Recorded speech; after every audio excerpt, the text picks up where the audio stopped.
Magandang umaga, tanghali, hapon sa inyo mga ka-TV. Ito yung pang 54 ko ng araw na pagluluto sa company. Ngayon kung bago para sa inyo yung channel, Hello ka-TV, please subscribe, like and share.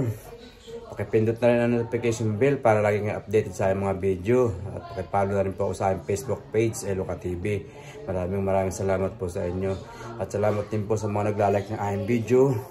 Maraming salamat po sa inyo. Ngayon mamaya magluluto ako sa kantin. Abangan ninyo. Menu for today. Ano kaya yung luto sa baboy niya? Ano yung luto sa baboy? Pepper corn. Pork pepper corn. And chicken menudo. Chicken puchero. Ginisang sitaw kalabasa. At ginisang sayote. Pritong tambakol at pangat na tulingan.